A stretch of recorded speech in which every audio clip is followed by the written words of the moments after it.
இது ஒரு அடிப்படையை பார்த்துட்டோம். அடுத்து ஹராமில் இன்னொரு அடிப்படை அடுத்த அடிப்படை என்னென்னு கேட்டால் போதைப் பொருள் எல்லாமே ஹராம். போதை தரக்கூடியதில் எந்த நன்மை நீங்கள் கொண்டு காட்டினாலும் சரி தான், அது தெளிவான வசனங்களை கொண்டு தடுக்கப்பட்டுருச்சு. எந்த போதைப் பொருளாக இருந்தாலும் கண்டிப்பாக அது பெரிய அளவில் கேடு செய்யக்கூடியதாக இருக்கும், அல்லது நன்மை விட கேடு ஜாஸ்தியாக இருக்கும். சில மதுபானங்கள் நாட்டுப்புறத்தில் இருக்கக்கூடிய கண்ணுலாம் இருக்குல்ல, அதிலெல்லாம் சில நன்மைகள் இருக்கும். ரசாயனம் கலக்காத போதைப் பொருள்கள் இருக்கிறது. அந்த ரசாயனம் கலக்காத போதைப் பொருள்களாக இருந்துச்சின்னு சொன்னால் அதில் சில நன்மைகள் இருக்கிறது, ஆனால் கேடு ஜாஸ்தியாக இருக்கும். நன்மையை விட கேடு ஜாஸ்தியாக இருக்கும். இப்போ உள்ள நவீன காலத்தில் விற்கக்கூடியனா ரசாயனம் கலக்கிறது. ரசாயனம் கலக்காதுன்னா என்ன செய்வாங்கன்னா, ஒரு பானையில் ஊற்றி வச்சுருப்பாங்க. ஊற்றி வச்சவொன்னே 1 நாள் 2 நாள் 3 நாள் ஆனோன்னு அது போதைப் பொருளாக மாறிக்கணும். அது சோறு தான், சோறு கூட போதைப் பொருளாக மாறிடும். அதே மாதிரி திராட்சை திங்கக்கூடிய நல்ல ஒரு பழம் தான், அதை தண்ணியில் ஊற்றி ஒரு 5 நாளைக்கு வச்சான்னு வைங்களேன், அதுக்கு பிறகு பார்த்தா போதைப் பொருளாக இருக்கும். அந்த 5 நாளைக்குள்ள நொதிச்சு போய் அதில் சில பாக்டீரியாக்களை உண்டாக்கி அது போதை தரக்கூடியதாக அது மாறி போயிருக்கும். திராட்சை, பேரிச்சம்பழம், அது மாதிரி நம்ம அரிசி எதில் வேண்டாலும் என்ன செய்யும், ஒரு நாள்பட ஊற வச்ச சொன்னால் அதிலும் போதை உண்டாகிவிடும். அந்த மாதிரி ரசாயனத்தில் உண்டாகிறது அதல்ல, அது இயற்கையாக உண்டாகக்கூடியது. அந்த மாதிரி விஷயங்களில் கேடு கம்மியாக இருக்கும், கண்டிப்பாக போதை இருக்கும், கேடு கம்மியாக இருக்கும். ஆனால் இப்போ உள்ள போதைப் பொருள்லாம் எப்படி இருக்குன்னு கேட்டால் எல்லாமே கெமிக்கலில் செய்கிறது தான். வழங்குதா? அந்த இப்போ விற்கிறாங்கல்ல, டாஸ்மாகெல்லாம் விற்கிறாங்கல்ல நவீன காலத்தில், இது எல்லாமே கெமிக்கல் தான், ஆல்கஹால் மூலமாக தயாரிக்கக்கூடியது தான். அதில் எல்லா வகையான போதைப் பொருள்களுக்குமே மார்க்கத்தில் தடை இருக்கிறது. இந்த போதைப் பொருளை பொறுத்த வரைக்கும் துவக்க காலத்தில் அல்லாஹ் அதை தடுக்காமல் இருந்தான், தடுக்காமல் அனுமதிச்சிருந்தான் அல்லாஹ். துவக்க காலத்தில் 16வது சூறாவில் 67 வசனத்தில் அல்லாஹ் சொல்லும் பொழுது, ஒமின் சமராத்தின் நகையில் உள்ள ஆனாபி, பேரிச்சை திராட்சை பழங்களை உங்களுக்கு எல்லாம் தந்திருக்கிறான், தத்தஹிதுனமின் சக்கரன் ஒரு ரிஸ்கன் ஹசனா, அதிலிருந்து நீங்கள் போதைப் பொருளையும் மதுபானத்தையும் தயாரிக்கிறீர்கள், அழகான உணவையும் தயாரிக்கிறீர்கள் நல்லா சொல்லி காட்டுறான். பழங்களில் இருந்து நீங்கள் என்ன செய்கிறீங்க, அழகிய உணவையும் தயாரிக்கிறீர்கள், அதில் போதை தரும் பொருளையும் தயாரிக்கிறீர்கள் அப்படின்னு சொல்வதன் மூலமாக இந்த தடை செய்வதற்கு முன்னாடி அது அனுமதிக்கப்பட்டே இருந்துச்சு. நம்ம திராட்சை பேரிச்சம்பழங்கள்லேருந்து போதைப் பொருள் நம்மளை தயாரிக்கிறதான்னு செஞ்சிடும் ஒரு காலத்தில் அனுமதிக்கப்பட்டு இருந்துச்சுங்கிற ஒரு விஷயம் 1667 இருக்கிறது. அதுக்கு பிறகு எல்லாம் என்ன செஞ்சிட்டான்னா, தொழுவும் போது மட்டும் குடிக்காதீங்கன்னா, போதைப் பொருளை தடுக்கும்போது மொத்தமாக தடுக்காமல் தொழுகை நல்லா தக்ரபு சலாத்தை வந்தும் சுக்காரா, போதையாக இருக்கும்போது நீங்கள் தொழுகைக்கு நெருங்காதீங்க அப்படின்னு என்னவாயிருன்னா, போதை 2 மணி நேரத்துக்கு முன்னாடி நிப்பாட்டணும். தொழுகை நேரத்தில் மட்டும் குடிக்காமல் இருந்தால் பத்தாது, போதையில் வரக்கூடாதுன்னு சொன்னால் அதுக்கு 2 மணி நேரத்துக்கு முன்னாடி குடிக்காமல் இருந்தால் தான் அவன் தொழுகைக்கு வரும்போது போதை இல்லாமல் இருப்பான். அப்போ அந்த மாதிரி ஒரு பழக்கத்தை கொண்டு நம்ம தொழுகைக்கு போகணும். அதனால் ஒரு டெய்லி குடிக்கிறவன் 11 மணி நேரம் நிப்பாட்டிக்கிறான். 1 மணிக்கு தொழுகை போகணும்ல, அதுக்கப்புறம் 4 மணிக்கு வர்றவன் 2 மணிக்கு போய் நிப்பாட்டிக்கிறான். அப்படி கொஞ்சம் கொஞ்சமாக நிப்பாட்டை வைத்து என்னஞ்சான்னா இது 14:43 இருக்குது. அதுக்கப்புறம் எல்லாம் என்ன செஞ்சான்னு கேட்டால் போதையை மொத்தமாக தடுத்துட்டான். 5:91 இனிமேல் கிடையாது, தீமை தான் ஜாஸ்தியாக இருக்கிறது, ஷைத்தான் உங்களுக்கு மத்தியில் பகைமையை ஏற்படுத்துகிறான், இதன் மூலமாக கலாட்டா சண்டையெல்லாம் வருதில்ல, இதை ஏற்படுத்துகிறான், அல்லாஹ்வுடைய திக்ரை விட்டு உங்களை அப்புறப்படுத்துகிறான், தொழுகை விட்டு உங்களை அப்புறப்படுத்துகிறான், அதனால் விலகி கொள்ள மாட்டீர்களான்னு சொல்லி 5:91 வசனத்தின் மூலமாக முற்றாக போதைப் பொருள் தடுக்கப்பட்டுருச்சு. இந்த போதைப் பொருள் சம்பந்தமான கூடுதலான பல விவரங்கள் இருக்கிறது. போதை இல்லாத பொருள்களை போதை நினைக்கக்கூடிய ஒரு விஷயங்களும் சமுதாயத்தில் இருக்கிறது. அப்போ அந்த சில போதைப் பொருளை சாப்பிடலான்னு சொல்லக்கூடிய அந்த பேரை வச்சுக்கிட்டு சாப்பிடலாம்னு சொல்லக்கூடியவர்கள்லாம் கூட இருக்கிற காரணத்தினால போதைப் பொருள் என்னதனுடைய வகைகள் என்ன, எந்தெந்த போதைப் பொருளில் என்னென்ன மாதிரி தன்மை இருக்கிறது என்பதையும் அதில் எது தடுக்கப்பட்டது என்பது இன்ஷா அல்லாஹ் இது ஒரு அளவு உணவுகளுக்கு போவதற்கு முன்னாடி பேசிக்கான அடிப்படைகளாக இது தெரிந்து கொள்ளும். இன்ஷா அல்லாஹ் நாளைக்கு பார்க்கலாம். அஸ்ஸலாமு அலைக்கும். அஸ்ஸலாமு அலைக்கும் வரஹ்மத்துல்லாஹி வபரகாத்துஹு. அன்பிற்குரிய சகோதர சகோதரிகளே, இஸ்லாத்தின் பார்வையில் உணவு, உடை, உறைவிடம் என்ற தொடர் நிகழ்ச்சியில் நாம் எல்லாம் பங்கெடுத்து கொண்டிருக்கிறோம். நேற்றைய தினம் இஸ்லாத்தில் தடை செய்யப்பட்ட உணவுகளில் ஒரு வகை போதைப் பொருள்கள் என்ற ஒரு விஷயத்தை மேலோட்டமாக நேற்று பார்த்தோம். இந்த போதைப் பொருளை பொறுத்த வரைக்கும் அதில் பல கேடுகள் இருப்பதாக விஞ்ஞானிகள் சொன்னாலும், கேடுகளை இல்லைன்னு சொன்னாலும் அது தெளிவான ஆதாரங்களை கொண்டு நம்ம ஹராமாக்கப்பட்டிருக்கு. மதுபானங்களும் ஹராமாக்கப்பட்டிருக்கிறது, போதை தரக்கூடிய எல்லாமே ஹராமாக்கப்பட்டிருக்கிறது. போதை பொருளை பொறுத்த வரைக்கும் அதில் கேடு இருக்குது. ரெண்டாவது விஷயம், கேடு இருக்குதா இல்லையா என்ற அடிப்படையில் இல்லாமல் அல்லாஹ்வும் ரசூலும் டைரெக்டாக ஹராமாக்கிட்டாங்க. உலகம்லாம் சேர்ந்து அதில் கேடு இல்லைன்னு சொன்னாலும் சரி, அந்த போதைங்கிற ஒரு கேடு இருக்குதுல்ல, அந்த ஒரு காரணத்தினாலே அது என்னவாயிரும், ஹராம் ஆயிரும். நபிகள் நாயகம் ஸல்லல்லாஹு அலைஹி வஸல்லம் அவங்களுடைய காலத்தில் போதைப் பொருள்கள் என்பது இப்போ உள்ள நவீன காலத்தில் உள்ள போதைப் பொருள்கள்லாம் இப்போ இருக்கவில்லை.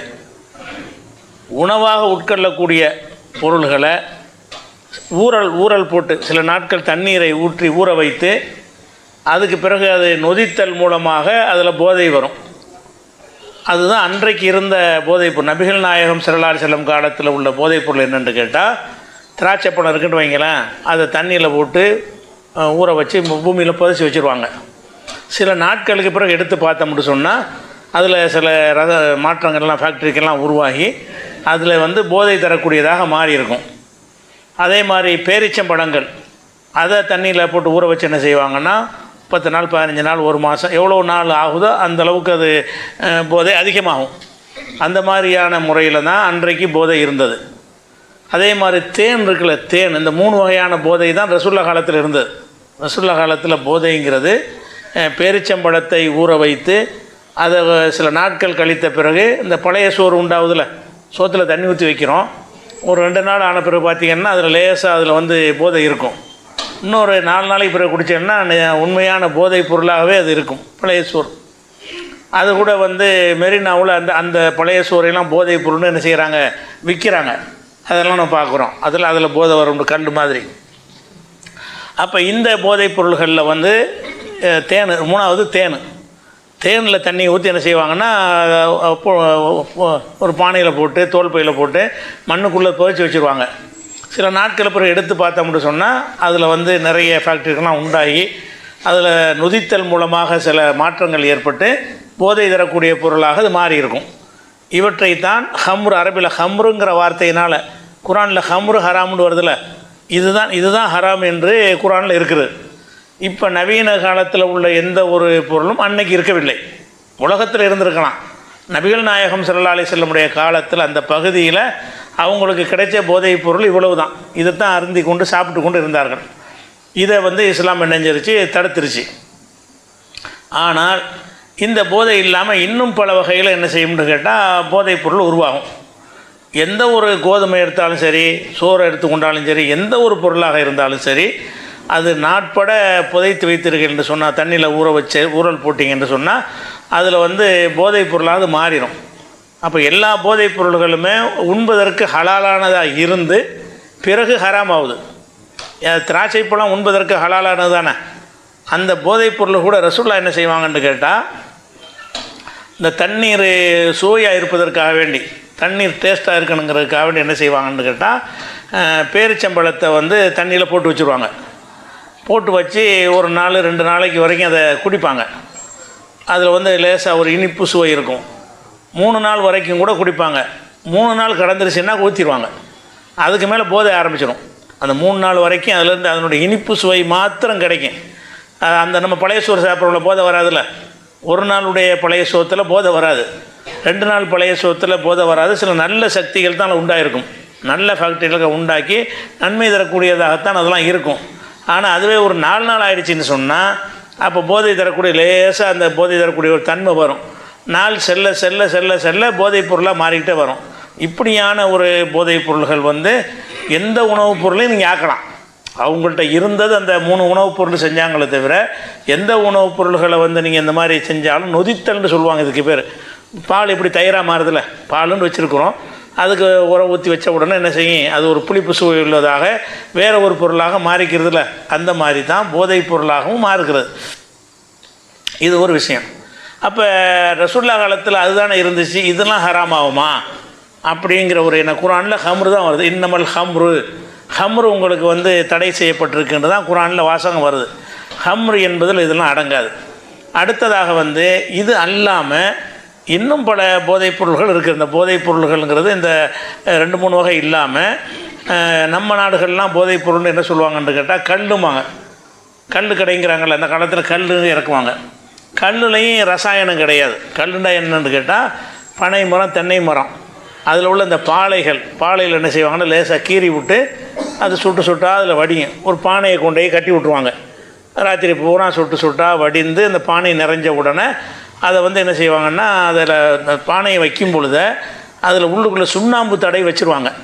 சுண்ணாம்பு தடை வச்சுட்டாங்கன்னு சொன்னால் அது பதநீர் ஆயிரும். இந்த பானையை கட்டும் பொழுது இந்த பானையில் சுண்ணாம்பு இருக்குது, நம்ம வெத்தலைக்கெல்லாம் போடும்போது சுண்ணாம்பு, அந்த சுண்ணாம்பு அப்படி பூசி வச்சு என்ன செய்வாங்கன்னா கட்டி தொங்க விட்ருவாங்க. அதில் வந்து அந்த சுட்டாக விழ வந்து அது ஆல்கஹாலாக மாறாமல் அந்த சுண்ணாம்பு தடுத்துரும். பதனின்னு கொண்டாந்து தர்றாங்கல்ல, இந்த பதனிக்கு தான் பதனியும் கல்லும் ஒன்று தான். ஆனால் சுண்ணாம்பு சேர்க்கப்பட்ட நிலையில் தயாரிக்கப்படுதுன்னு சொன்னால் அதுக்கு பேர் பதநீருங்கிறோம். பதனி ஹலால். பதனி சாப்பிட்ற இந்த பனங்கற்கண்டு அது 17 தான் எடுக்கிறாங்க. கற்பட்டிங்கிறாங்க அது 17 தான் எடுக்கிறாங்க. அப்போ பனை மரத்துலையும் இந்த கல் எடுப்பாங்க, தென்னை மரத்துலையும் எடுப்பாங்க. பனங்கல் தென்னங்கல்லுன்னு சொல்லி அந்த காலத்தில் கல் கடைகள்னு வைத்து இது தான் வச்சுருந்தாங்க. இப்போ நவீன காலத்தில் இந்த டாஸ்மாக்லாம் வருவதற்கு முன்னாடி கல்லுக்கடைகள்னு தமிழ்நாட்டில் மாத்திரம் இல்லாமல் இருந்துச்சு. மற்ற பகுதியில் பாண்டிச்சேரி வரைக்கும் போனீங்கன்னா அந்த கல்லுக்கடைன்னு இது தான் கொடுப்பாங்க. எது? இந்த மரத்திலேருந்து வரக்கூடியது. அப்போ அந்த மரத்தில் வரக்கூடிய அந்த பால் மாதிரி வடியக்கூடியதை சுண்ணாம்பு தடவாத பானையில் வச்சுட்டாங்கன்னு சொன்னால் காலையில் தான் கல். இந்த பானையை வைக்கும்போது சுண்ணாம்பு தடையை வச்சுட்டாங்கன்னா காலையில் எடுத்துருந்தால் பதநீராக இருக்கும். போதே அதில் இருக்காது. அதை வந்து ஒன்றும் இல்லாமல் வெறும் பானையை கொண்டு வச்சுட்டு வந்தாங்கன்னு சொன்னால் அது கல்லாகவே தான் இறங்க உடனே பாமாய் கல்லாயிரும். ராத்திரி பூரா இறங்குனது காலையில் பார்த்திங்கன்னா அதை குடித்தா போதை தரக்கூடியதாக மாறிடும். அது ஹராம். அப்போ இது வந்து அந்த காலத்தில் உங்களுக்கு பேரிச்ச மரத்துலேயும் செய்ய முடியும், ஆனால் செஞ்சதாக நம்ம பார்க்க முடியலை. பேரிச்ச மரத்துலேயும் இந்த தன்மை இருக்குது. பனை தென்னை பேரிச்சையெல்லாம் ஒரே ஜாதி தானே, ஒரே வகையான மரங்கள் தான் அது. ஆனாலும் பேரிச்ச மரத்தில் இப்படி செஞ்சார்கள்னு நமக்கு வரலாற்று குறிப்பு கிடைக்கல. அது நம்ம நாட்டில் நினைஞ்சாங்கன்னா இதைத்தான் கல்லுன்னு சொல்லி வியாபாரம் பண்ணிகிட்டு இருந்தாங்க. இந்த கல்லெலாம் வந்து ரசாயனம் கிடையாது, கெமிக்கல் சேர்த்து தயாரிக்கிறது இல்லை. உணவுப் பொருள்களை ஒரு உற்பத்தி ஆகும்போது கால மாற்றத்தில் போதையாக மாறுது. இந்த கால மாற்றத்தினால் போதையாக மாறுமே தவிர போதைக்குன்னு என்னத்தையாக சேர்க்குவாங்கன்னா சேர்க்க மாட்டாங்க. அதுவே போதைப் பொருளாக என்ன மாறி போயிடும். காலச்சக்கரத்தை சுழலும் போது அது போதைப் பொருளாக மாறிடும். இப்படிங்கிற ஒரு வகை இருக்கிறது. இது போக என்னென்னு கேட்டால் இப்போ நவீன காலத்தில் உள்ளது சாராயம். இப்போ சொன்னதெல்லாம் கல் வகைகள். கல் வகைகள்னால் என்ன இருக்காது? கெமிக்கல் இருக்காது. கல்லுன்னு சொன்னோம்னா என்ன வரனா கெமிக்கல்லாம் இருக்காது. அது நாள்பட்ட ஒரு பொருளை வந்து இயற்கையாக உண்டாகிறது. நாள்பட்ட உணவுப் பொருளில் வந்து என்ன செஞ்சிடும், இயற்கையாகவே அந்த போதைத்தன்மை உண்டானுச்சின்னு சொன்னால் பனங்கல் தென்னங்கல் பேரிச்சங்கல் திராட்சைக்கல்னு அது கல்லுங்கிற பேரில் சொல்லப்படும். அப்போ கல்லுக்கும் சாராயத்துக்கு தான் வித்தியாசம். கல்லுன்னு சொன்னால் அது இயற்கையாகவே அது வந்து போதைப் பொருளாக மாறி இருக்கும். அது நமக்கு அந்த 3 விஷயங்கள் இருந்துச்சு, அது ஹராம்னு தெரிஞ்சிருது. அது போக நவீன காலத்தில் என்ன செய்கிறாங்கன்னு கேட்டால் ரசாயனங்கள் மூலமாக போதைப் பொருளை தயாரிக்கிறாங்க. அந்த ரசாயனங்கள்னால் அதுக்காக வேண்டி எத்தனால்னு ஒரு உயிர்கொல்லி ஒரு ரசாயனம் இருக்கிறது. அது ஒரு சின்ன அளவில் சேர்த்தா அது என்ன செய்யும், போதை எதில் சேர்த்தாலும் எந்த ஒன்றில் வச்சாலும் சேர்த்தாலும் என்ன செய்யும், நாட்டு சக்கரைலாம் வாங்கி கொண்டு வந்து காய்ச்சுவாங்க, கருப்பட்டியை வச்சு காய்ச்சுவாங்க. கடைகளில் நாங்கள்லாம் அந்த காலத்தில் மளிகை கடை வச்சுருக்கும்போது இந்த வீணாக போன சர்க்கரைலாம் வாங்கிட்டு போவாங்க. இதுக்கு இந்த சாராயம் காய்ச்சதுக்காக வேண்டி உயர்ந்த சர்க்கரை வாங்க மாட்டாங்க. கசிஞ்சு வீணாக போய் இனிமேல் விற்க முடியாதுன்னு தள்ளி வச்சுருப்போம்ல, அந்த சர்க்கரையை வாங்கிட்டு போய் என்ன செய்வாங்கன்னா காய்ச்சி அதில் வந்து என்ன செய்வாங்கன்னா அந்த எத்தனாலுங்கிறத கலந்து அதில் ஆவியாக வரும்ல அப்படியே அதை பிடிச்சி என்ன செய்கிறதுன்னு கேட்டால் அது போதைப் பொருளாக கொடுக்குறது. அந்த கெமிக்கலை கலக்கிறதுனால எத்தனாலுங்கிறது ரொம்ப பெரிய விஷம். அதிகமாக போனால் ஆளை செத்து போயிடுவான். சின்ன அளவில் இருந்தால் ஒரு போதை அளவுக்கு வரும். அந்த கொஞ்ச நாளுக்கு முன்னாடி கூட அந்த எத்தனால் அதிகமாக கலந்து கள்ளச்சாராயத்தில் செத்தாங்கல்ல, அது காரணமாக என்னென்னு கேட்டால் கள்ளச்சாராயம் எல்லா சாராயத்திலும் எத்தனால் கலக்கிறாங்க. கள்ளச்சாராயங்கிறத ஜாஸ்தியாக கலந்து விட்டானுவோம். அந்த ஜாஸ்தியாக கலந்ததுனால மரணத்தை ஏற்படுத்திருச்சு. இதெல்லாம் ரசாயனத்தை ஏற்படுத்தி செய்யக்கூடியது. நவீன காலத்தில் இந்த மாதிரி ரசாயனங்கள் மூலமாகத்தான் பல விஸ்கிங்கிறான், ஒயினுங்கிறான், ஜின்னுங்கிறான், ரம்முங்கிறான், இப்படி பீருங்கிறான். இது எல்லாமே வந்து உணவுப் பொருள்களில் ரசாயனங்களை சேர்த்து போதையாக்குறது. இயற்கையாக போதையாக விடுறதில்ல, ரசாயனங்களை சேர்த்து போதையாக்குறது தான் இந்த டாஸ்மாகில் விற்கிறது. பூரா என்னது எல்லாமே நவீனப்படுத்தப்பட்டு தயார் பண்ணக்கூடியது. இந்த தயார் போதைப் பொருளாகவே ஆக்குறது. இந்த மாதிரியான பொருள்களும் இருக்கிறது. அதை குரானில் சொல்லலை. அது எப்படி ஹராமாக நீங்கள் விளங்கணும்ல. குரானில் வந்து ஹம்ருன்னு சொல்லப்பட்டிருக்கிறது. ஹம்ரு என்று சொன்னால் பேரிச்சை திராட்சை தேனை இவற்றிலிருந்து காலப்போக்கில் தானாக போதைப் பொருளாக மாறக்கூடியவை என்று தான் அதுக்கு அர்த்தம். அதைத்தான் அன்றைக்கி குடிச்சிக்கிட்டு இருந்தாங்க. அதான் அவங்களுக்கு கிடச்சிக்கிட்டு இருந்துச்சு. அதைத்தான் இஸ்லாம் தடுத்திருக்குது. அப்போ இந்த நவீன காலத்தில் இதெல்லாம் செய்கிறாங்களா அப்படின்னு கேட்டால் இதை பற்றி நேரடியாக சொல்லப்படலை குர்ஆனில். ஆனால் ஹதீஸில் இருக்குது. அதை தெரிஞ்சுக்கிறதுக்காக தான் உங்களுக்கு சொல்கிறேன். அது போக இந்த போதைங்கிறது நம்ம குடிக்கிறதுல மட்டும்தான் நம்ம நினைக்கக்கூடாது. குடித்தல் இல்லாத வேறு வடிவத்திலையும் போதைப் பொருள் இருக்குது. கஞ்சாங்கிறோம், அது பானம் கிடையாது. கஞ்சாங்கிறது சர்பத்து மாதிரியோ இல்லை கல் மாதிரியோ ஒரு பானத்தில் வராது. அது ஒரு இலை. கஞ்சாங்கிறது ஒரு செடி. அந்த செடியில் உள்ள அந்த இலையை எடுத்து கொண்டு என்ன செய்வாங்கன்னு கேட்டால் அந்த கஞ்சாவையே டைரெக்டாகவே கசக்கி முகர்ந்து போதை ஏற்படுத்தக்கூடியதும் இருக்கிறது. அந்த கஞ்சாவை பீடி சிகரெட்டில் வச்சு, பீடி சிகரெட் பழக்கம் உள்ளவங்க என்ன செய்வாங்கன்னு கேட்டால் அதில் அந்த சிகரெட்டை எடுத்து அதில் உள்ள புகையெல்லாம் எடுத்துட்டு அது உள்ள இது திணிச்சு இதை இழுப்பாங்க. அப்போ அந்த கஞ்சாவே டைரெக்டாக என்ன செய்யும், உள்ளே போகும். அந்த கஞ்சா உள்ளே போணுச்சுன்னு சொன்னால் என்ன ஒரு விதமான ஒரு மஸ்து, கஞ்சாக்கி மஸ்தான் வாங்கல, கஞ்சாக்கி மஸ்தான் அபீன்கி சுல்தான் வாங்க. மஸ்தான்கள் மஸ்தான போதை உள்ளவர்களாக மாற்றக்கூடியது கஞ்சாங்கிறது. இப்போ கஞ்சாவுக்குலாம் நாட்டில் தடை இருக்குது. டாஸ்மாக் தான் பெரிய முக்கியமாக தடை போடணும். அதை அனுமதிச்சு விட்டு கஞ்சாவுக்கு மட்டும் என்ன செய்கிறாங்க, ஒருத்தனை பழி வாங்குறதா கஞ்சா கேஸ் போட்டு விட்டாங்கன்னா அது வெளியே ஜாமீனில் வர முடியாது. அந்த மாதிரி கஞ்சாவுக்கு அவ்வளோ பெரிய ஒரு கேடு இருப்பதாக இவங்க ஒத்துக்கிட்ட விஷயமாக இருக்குது. ஆனால் இதுவும் அந்த ஹம்ரில் வராது. அந்த ஹம்ரு நல்லா ஹராமாக்குனான அது குடிக்கிற விஷயத்துக்கு தான் அது வருது. கஞ்சா எப்படி ஹராமாகுது நீங்கள் தெரிஞ்சுக்கணும்னு நிறைய ஒருத்தர் கேட்டான்னா கஞ்சா எப்படி ஹராமுங்கிற குர்ஆனில் இருக்குதான்னு கேட்பான்ல. இப்போ கஞ்சாங்கிறது ஆனால் கஞ்சா போதைப் பொருள் தான். அதே மாதிரி அபின்கிறது என்னன்னு கேட்டால் அது ஒரு மரத்தில் வரக்கூடிய ஒரு பால். இந்த ரப்பர் மரத்துலலாம் பால் மாதிரி வரும்ல, அந்த மாதிரி அபின் மரம்னா நம்ம கசகசான்னு பயன்படுத்துகிறோம்ல. கசகசான்னு சொன்னால் அந்த கறிக்கெல்லாம் வெள்ளையாக இருக்கும்ல, மாமிச உணவுக்கெல்லாம் போடுறோம்ல கறிக்கு, அந்த கசகசாவுடைய செடி தான் அபின் செடிங்கிறது. இந்த எதை கசகசான்னு நம்ம சாப்பிட்றோமோ அதை விதைச்சோம் என்று சொன்னால் ஒரு செடி வளரும். அந்த செடிக்கு பேர் அபின். அந்த அபின் செடியில் அதை வெட்டி விடுவாங்க, அதுலேருந்து பால் மாதிரி வரும். அந்த பால் பயங்கரமான ஒரு போதை தரக்கூடியதாக இருக்குது. சரியான போதை தரும். அபின் என்ன செய்யும், உடம்பு முறுக்கை ஏற்படுத்தி ஒரு போதை தரும். கஞ்சாங்கிறது ஒரு மயக்கத்தை ஏற்படுத்தி போதை தரும். இது முறுக்கை ஏற்படுத்தி என்ன செய்யும், அதான் சுல்தான் பாங்க. அபின்க்கு சுல்தான் பாங்க. சுல்தானாக இருக்கிறவன் அபின் சாப்பிடுவான், மஸ்தானாக இருக்கிறவன் கஞ்சா சாப்பிடுவான்னு சொல்கிற அளவுக்கு ரெண்டும் போதை தான். போதையுடைய ரிசல்ட் எப்படின்னா அது மயக்கத்தில் தள்ளணும். கஞ்சாங்கிறது சுறுசுறுப்பான இருக்க மாட்டான். அபின்னா சண்டைக்கு போவான், அடிப்பான், போதையில் தான் இருப்பான். போதையில் இருந்தாலும் என்ன செய்யாதவனுக்கு அண்ணனும் தெரிய மாட்டான், தம்பியும் தெரிய மாட்டான். கஞ்சா ஓடிச்சான் அப்படியே அதை படுத்துருவேன், மட்டையாயிருவான். அப்போ கஞ்சாவுக்கு அபினுக்கு ரெண்டும் போதை தான். போதையினால் உள்ள ரிசல்ட்டில் வித்தியாசம் இருக்குது. இப்போ அபினை நம்ம ஹராம்னு சொல்லுவோம். ஆனால் குர்ஆன் படியை காட்ட முடியுமான்னா முடியாது. ஏன்னு கேட்டால் குர்ஆனில் அந்த ஹராமாக்குன அந்த பேரில் இது அடங்காது, அபின் இருக்கிறது. அது மாதிரி பவுடர் வகைகளில் போதைப் பொருள் இருக்குது. இந்த ஹெராயின்கிறான்ல, ஹெராயின்கிறது ஒரு வகைக்கு உதாரணத்துக்கு தான். நிறைய பவுடர்கள் இருக்குது. ஹெராயின் மாதிரி ஏராளமான பவுடர்கள் இருக்குது. அந்த பவுடர்களை உறிஞ்சினாலே போதை வரும். வச்சு மூக்கில் உறிஞ்சினான்னு வைங்களேன், உறிஞ்சினா அப்படி ஜிவ்வுண்டு ஏறும், பயங்கரமாக கண்ணெலாம் செவந்து போயிடும். இந்த மதுபானம் அருந்தி குடலுக்கு சென்று அது ஜீரணமாகி போதை ஏற்படுத்துவதற்கு ஒரு அரை மணி நேரம் 1 மணி நேரம் எடுக்கும்ல. இது இன்ஸ்டண்ட்டாக உடனே வந்துடும். இந்த ஹெராயின் போன்ற பொருள்களை மூக்கில் சுவாசிக்கிறான்ல, சுவாசித்த உடனே இருந்துச்சுன்னா மூளைக்கு தானே போகுது. இந்த கல் சாராயம் குடிப்பதும் அதிலேருந்து வரக்கூடிய அந்த போதைப் பொருள் மூளைக்கு போன பிறகு தான் போதைங்கிற உணர முடிகிறது. அது செமிக்கணும். இதுக்கு செமிக்க தேவையில்லை, இழுத்தவனும் நேரம் நெஞ்சிறேன் அது மூளைக்கு போயிடும். அப்போ ஹெராயின்கிற வகையிலையும் இன்னும் பல வகையில் என்ன இருக்கிறது, பல விதமான பவுடர்கள் இருக்கிற போதைப் பவுடர்கள் இருக்கிறது. அதுலேயும் போதை வரும், அதுவும் ஹராமு தான். ஆனால் குர்ஆன்லேருந்து என்ன செய்ய முடியாத நம்ம நிறுவ முடியாது. அதே மாதிரி இந்த போதையில் பழகினவனுக்கு அது பத்தாமல் போய் பெத்தடின் ஊசி மூலமாக செலுத்துவாங்க. ஊசி மூலமாக செலுத்தக்கூடிய பெத்தடின்கிறது ஆப்ரேஷன் பண்ணி வழியில் துடிக்கிறவனை வழி தெரியாமல் இருக்கிறதுக்கான ஒரு மருந்து. அது டாக்டர்லாம் யூஸ் பண்ணுவாங்க. அது தேவைக்கு அந்த அந்த அந்த மாதிரி வலி கட்டுமையான வலி இருந்துச்சின்னு சொன்னால் வேறு எந்த மருந்தை விட இந்த பெத்தடின் ஊசி போட்டாங்கன்னா அந்த போதை மாதிரி வருமா வலி தெரியாது. அவனுக்கு வலி இருக்குது, அந்த வலியை உணராமல் இருக்கிறதுக்காக போடுவாங்க. அதை என்ன செய்கிறாங்கன்னா பிளாக் மார்க்கெட்டில் போதைப் பொருளாக்கிட்டானுவோம். பிளாக்கில் டாக்டர் சீட்டு இல்லாமல் கொடுத்து அதை என்ன செய்கிறது, அதையும் போதைப் பொருளாக விற்கிறாங்க, பெத்தடின் போடுறது. அதே மாதிரி அது மாதிரி இப்போ சாக்லேட்டில் கூட கூல் லிப்னு என்ன செய்கிறாங்க, மிட்டாய் மாதிரி அதில் போதையை கொண்டு பள்ளிக்கூடத்து மாணவர்கள்லாம் கொடுத்துட்ருக்குறாங்க. அதை விற்று அவனை போதைக்கு அடிமையாக்குறாங்க.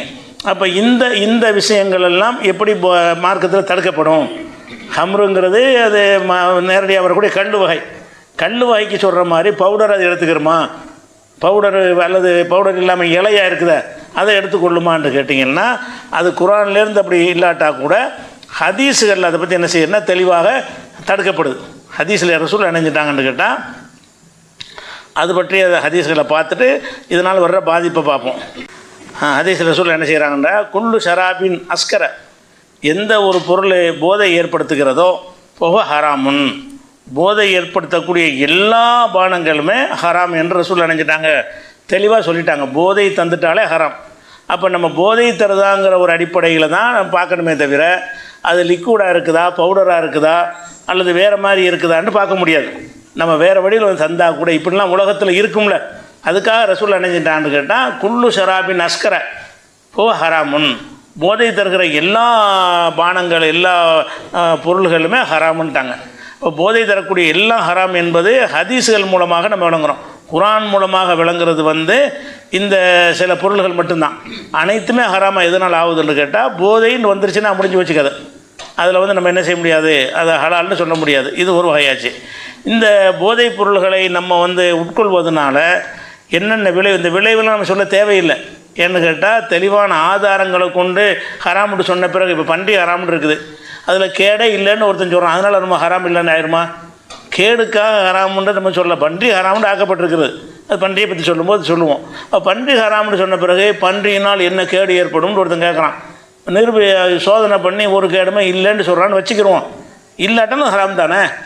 இறைவன் தன்னுடைய பவரை காட்டுறதுக்காக வேண்டி அவன் ஹராமாக்கியிருக்கிறான். அல்லாஹ்வுக்கு நம்ம அடிபணிந்த அடியார்களாக இருந்தால் அவன் இப்போ கூடான கோடி பொருள்களை நமக்கு தந்து விட்டு ஆதம் அலைஹிஸ்ஸலாத்துக்கு எல்லாத்தையும் கொடுத்துட்டு ஒரு மரத்தை நெருங்காதுன்னு சொன்னான்ல, அவருக்கு அது ஹராமாக இருந்துச்சு. ஆதம் அலைஹிஸ்ஸலாத்துக்கு எல்லாம் சாப்பிட்டுக்கு இந்த மரத்தை மட்டும் நெருங்காதுன்னா அது அவருக்கு ஹராம். அது ஹராமத்தில் செஞ்சார், தடுக்கப்பட்ட ஒன்றாக இருந்துச்சு. வேறு ஒன்றும் அவருக்கு தடுக்கப்படலை. அந்த மாதிரி எல்லாம் என்ன செய்கிறான்னா நமக்கு லட்சம் பொருள்களை தந்து விட்டு சிலதை ஹராம்னு சொல்லுவான். அது கேடு இருக்கணும், கேடு இருந்து நிரூபணமாகணும்னு கிடையாது. நிரூபணமாகாட்டாலும் அந்த பொருள்களை குறிப்பிட்டு அல்லாஹ் ஹராமாக்கிட்டான்னு சொன்னால் கேடு தருதா கேடு தரலையான்னு பார்க்கக்கூடாது. அந்த பொருளை சொல்லி ஹராமாக்கிட்டான்னு சொன்னால் அது என்ன செய்ய முடியாது, கேடெல்லாம் பார்க்க இயலாது.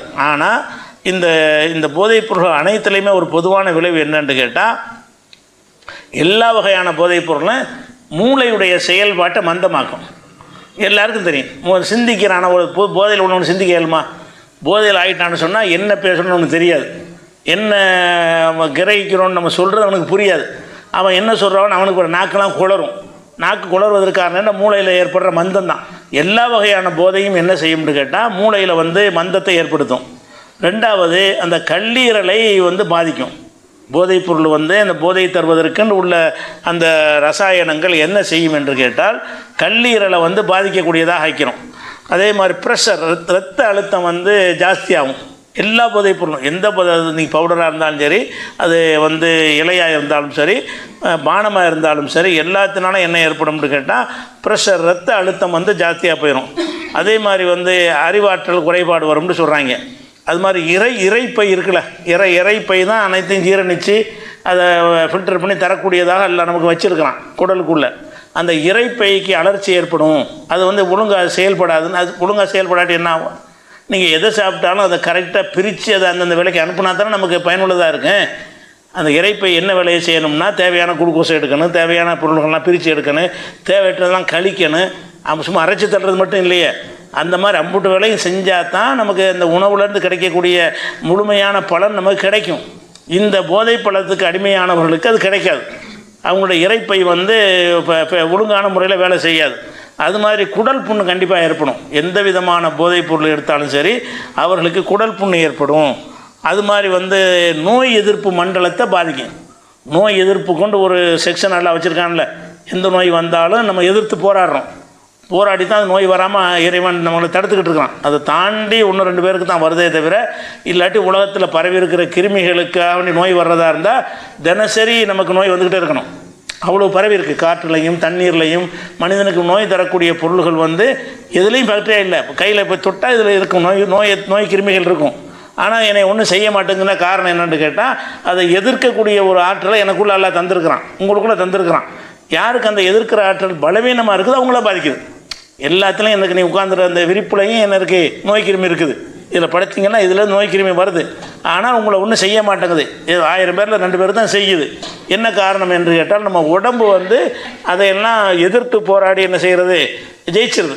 இதெல்லாம் வந்து அடிச்சாலும் பெரிய யுத்தமே நடக்கும். உடம்புக்குள்ளே என்ன செய்யும், பெரிய போரே நடக்கும். ஒவ்வாத பொருள்கள் வந்து உள்ளே நுழைஞ்சிருச்சின்னு சொன்னால் அதை எப்படியாவது சாவடித்து அதை ஜெயிக்கிறதுக்காக வேண்டி உள்ள வேலைகள் என்ன செய்யும், உடம்புல உள்ள அந்த ஆன்டிபாடிக்குங்கிற அந்த ஒரு தன்மை வந்து செய்யும்.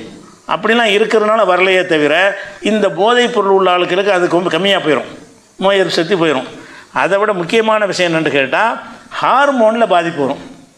ஹார்மோன்னா என்னது, ஒரு ஆண் வந்து ஆணாக இருப்பதற்குன்னு சில ஹார்மோன்கள் இருக்குது, ஒரு ஆண் ஒரு பெண் வந்து பெண்ணாக இருப்பதற்குன்னு சில ஹார்மோன்கள் இருக்குது.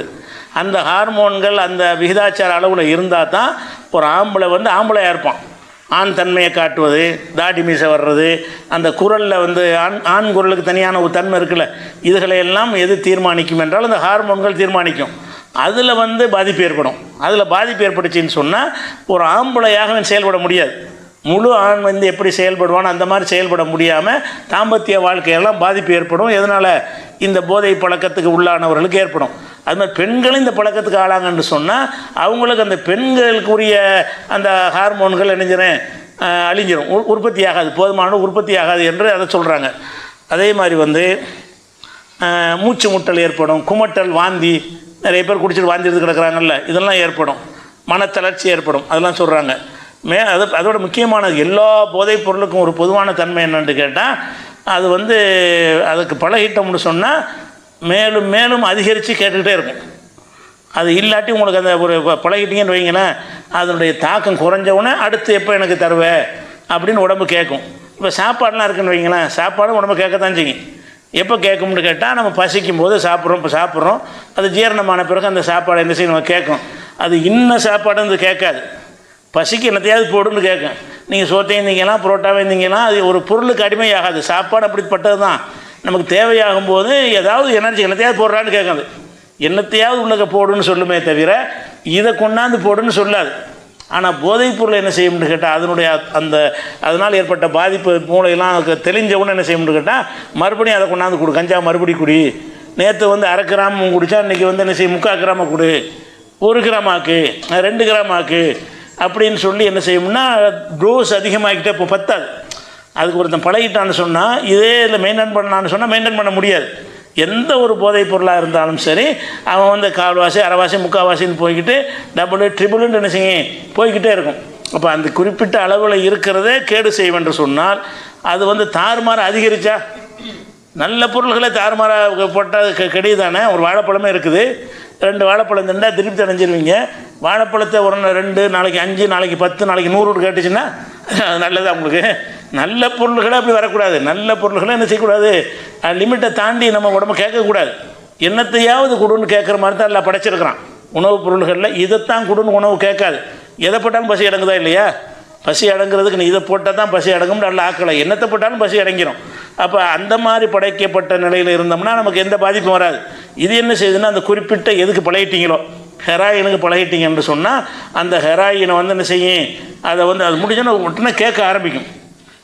கொடுக்கலன்னு சொன்னால் நரம்பெலாம் தளர்ச்சி, நரம்பெலாம் நடுக்கும், சிந்தனை ஒரு கோபம் வரும், இதெல்லாம் ஈடுபாடு வராது. எப்படா அது அடுத்து எப்படா ஹெராயின் கிடைக்கும், அடுத்து எப்போ இழுக்கலாம் அப்படின்னே நினச்சிக்கிட்டு இருப்பாங்க.